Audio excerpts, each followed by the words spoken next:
All right, Alan, I mowed all this grass. Yeah. I put down this great walk maker path. I even started planting grass, and all you did was this little curb. That's, wait a minute. That's pretty neat. That's 15 feet of curb and 320 pounds of concrete. Yeah. Boy, you got your statistics okay, together there, that's don't great. you? Yeah, but I got to tell you, I love the arbor kit you picked out, Yeah. because this is going to be the perfect focal point for this pathway. It will be nice, and maybe get some vines growing over it and that kind of thing. Now, what we've done is we've dug a few post holes and put in these concrete tube forms that are waxed. So it really works well to utilize 4x4 treated posts that we will insert into the plastic arbor kit that we have and put them right in place. But it means a little more concrete you got to mix. Oh, just a little bit more, and that's really the only thing we got left to do now. We're going to pour these tubes full of concrete, as you mentioned, because the arbor is so lightweight.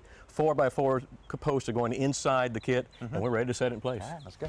This time we aren't adding any color to the concrete since it won't be seen. And Alan's mixing this batch even wetter than before so that we can pour it into the tubes directly from the wheelbarrow. Meanwhile, I'm attaching the treated wood post inside the hollow trellis legs by driving several screws into each one. With a couple of feet of post inside the frame and a couple of feet in the concrete footings, this thing should be plenty secure. When the concrete is ready, we pour the holes about 2/3 of the way full to leave a little room for the post. The spout on the front of this wheelbarrow is a little funky looking, but it sure is ideal for this job. All the mud makes it into the holes instead of all over the ground. When the holes are ready, we can set the trellis into the concrete and begin leveling it in place. You're perfect right now. Okay.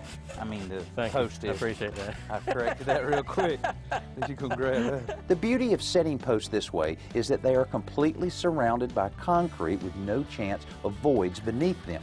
The wax-lined tubes also keeps the soil from drawing the moisture out of the concrete too quickly, which can reduce its strength. With the trellis complete, we can finish dressing up the yard with another load or two of sod to fill in the bare spots.